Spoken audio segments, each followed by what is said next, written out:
was putting fuel in my car at the fuel station just before, and this guy came over to me complimenting my car, saying it looked really cool. And he asked me if it was one of the new fully electric models. Fully electric. While I'm putting fuel in at the station where there's no electric charger. I said no, it's diesel, and pointed at the pump. What do you think I'm doing? His face went blank and he was embarrassed and he just walked away. I thought it was hilarious. Anyway, where were we? What is going on? My name is Nick. Welcome to my channel, Nikolaika. I would like to talk a bit today about the first foreign language that I ever properly studied, and I studied it at both high school and university, so I thought I'd do a bit of a video comparing my experiences of learning the language at the two different institutions. So this first language, which is the one I have the most experience with, I'm pretty confident in it, although as always it needs some work and I need to do a bit of revision and a bit of refreshing, and that's going to be part of my goals for the year. But the language is Italian. Now when I was in primary school, which is like ages 5 to 12, I actually studied Chinese, but you know, how much does a 5-year-old pay attention in the Chinese class? I had no interest in it, I just coasted along. By the time I left primary school, I think all I could say was, hello, how are you, my name's Nick, and could count to 99. I could never remember the word for 100, and I still don't, so only 99. Apart from that, I only ever spoke English growing up. I had no exposure to any other foreign languages, and my love of foreign language learning had absolutely not been sparked yet. After primary school, I moved into high school, and there was finally a choice in the foreign language that you learned. You had to study a foreign language. It was compulsory for the first 3 years of high school. The choices were either Chinese or Italian, and I had just studied Chinese at primary school. I had zero interest in it, and all the other kids seemed to be picking Italian, or at least my friends were, so I thought, hey, I'm gonna pick Italian as well. Because it was a compulsory subject in the beginning, there were a lot of people in the class that didn't want to be there, myself included, so naturally that would sort of slow down the pace of the class. Out of the 6 years I did Italian at high school, the first year I undoubtedly learnt the least amount of Italian. The teacher we had, she was very lovely, but she was a big pushover. Whenever the class didn't want to learn, which was often, she would kind of give up, and we would spend a lot of our class time just watching random movies. Sometimes the movies we'd watch would have zero to do with Italy, although I think we watched the Lizzie McGuire movie like 3 times just because it was in Italy, so it was relevant. It is of no surprise that as we went into our second year of Italian at high school, our teacher was shocked that we had zero knowledge of the language. We knew nothing. Our teacher in second year clearly knew that she would have to drill this language into us hard to get us all caught up. And it was all the usual tasks, conjugating verbs, reading exercises, etc. Because the class was so fast-paced, I realized that I was actually doing quite well, whereas some of the other people were struggling. I was sort of starting to see that I had a bit of a knack for this, sort of a language learning aptitude. Third year was still full of people who didn't want to be there because learning a language at high school at that point was still compulsory. So the classes were always a little disrupted by that. Despite this though, I was always surrounded by people who had no interest in learning the language and therefore weren't paying much attention. Being surrounded by those people made me feel pretty smart. And this was only motivational for me. The others in the class would keep coming to me for help, and helping them, teaching them, only furthered my own language learning and revision, my success. For years 4, 5, and 6, the second half of high school, language learning was no longer compulsory, so a lot of people dropped out of the class. I remained along with a few others. I think there were like 12 or 13 of us left. It was a smaller class size for us, which was good because we got a bit more attention. Also, because you need to work together to practice speaking and other components, we did pretty well to form good friendships with each other. And forming these friendships was easy because we were all like-minded people. We'd all chosen to remain in this class, all chosen to continue to learn Italian. By the time we were in our final year of high school, learning Italian, we were generating our own dialogues to perform in the class. We would listen to audio recordings and answer questions out loud in Italian to practice our speaking and our listening skills. And by this time, picking up new vocabulary and other minor tasks were pretty much just up for you to do in your own time. At the end of our final year at high school, for the final exams, there was an oral speaking exam and a written exam. The final year oral exam was probably one of the most intense high school language learning experiences that I had.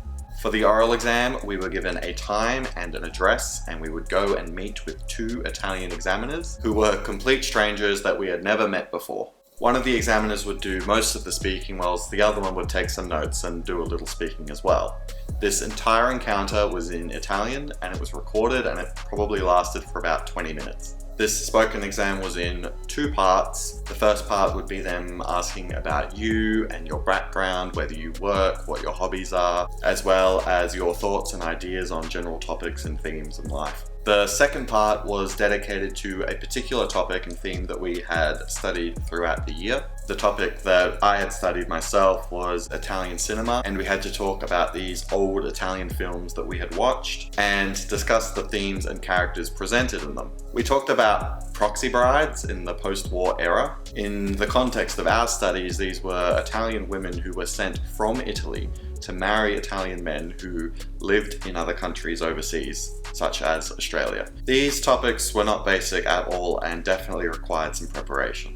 There was this whole thing about the spoken exam and how the examiners would try and disrupt your flow of speaking. They did not want you to recite long responses that you had memorized. If they felt you were doing that, they would interrupt you and ask another question to try and throw you off. The idea of it was because it was meant to be a conversation rather than just a monologue of you talking. Your ability to compose yourself and not get thrown off by this, as well as your ability to compile quality responses on the spot, are what got you the good marks. It felt like a really hard game and we were all very nervous, but I was glad once it was done and very happy that it was all over. I felt like I did pretty well, not perfect, but pretty well, but I didn't even get a score at the end, which was a shame. The speaking score was combined with our written score in the second exam and we never got a breakdown, and it just is what it is, so oh well. The written exam was really as you would expect. Listen to a recording in Italian and answer questions. Write a short essay in Italian in response to a certain prompt. Read a few questions of an Italian text and respond in either Italian or maybe English. All those things. We were allowed to bring in an Italian dictionary into our written exam. And throughout high school, I had filled in the blank pages of my dictionary with certain words and phrases that I thought were useful and I wanted to memorize. The person monitoring the exam went through everybody's dictionaries and he saw the notes that I had made in my dictionary. And he told me that I was not allowed to have these. Thankfully, he didn't rip the pages out, but he did staple them together, which I thought was... do what you gotta do. So that sums up pretty well what Italian was like for me at high school, and I did continue on to study Italian at university. So at university, I studied a bachelor's degree in commerce, but I did have some spare subjects that I could use for whatever I wanted, and I opted to continue studying Italian for 1 more year. Because I had studied Italian up until my final year of high school, I was put into the class at the proficient level, which was equivalent to a 3rd year university subject. What was new about this for me was that this class had a much wider variety of Italian language learners. Back at high school, we were all language students of the same age and had the exact same language learning background. However, at university, there were people who were 18 like myself, but there were also people in the class well into their 30s, 40s, 50s as well. The majority of people would have been about 20 years old, so equivalent to a 3rd year university age. There were people like myself who had come straight from Italian at high school. There were others who had only studied Italian at that university. There was even one girl who had just come back from 1 year as an au pair in Italy. And the faculty of the university decided that her level of the language was sufficient to put her in this proficient level class. We knew she was an au pair because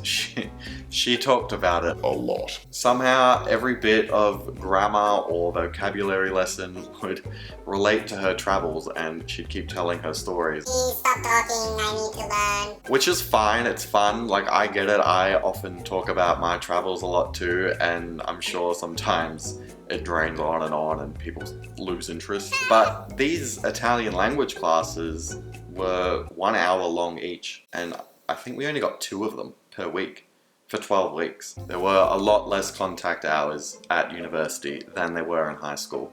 So you really had to make the most of your class time. It was kind of interesting because I was able to make really good friends with the others that had come from learning at high school. But it was a bit harder to form any sort of friendship with the more mature age students, or even the students who were only a couple of years older. We all got along well for sure, but we wouldn't go out of our way to meet up outside of class. There was also this eerie sense of competition amongst us, which I was not used to.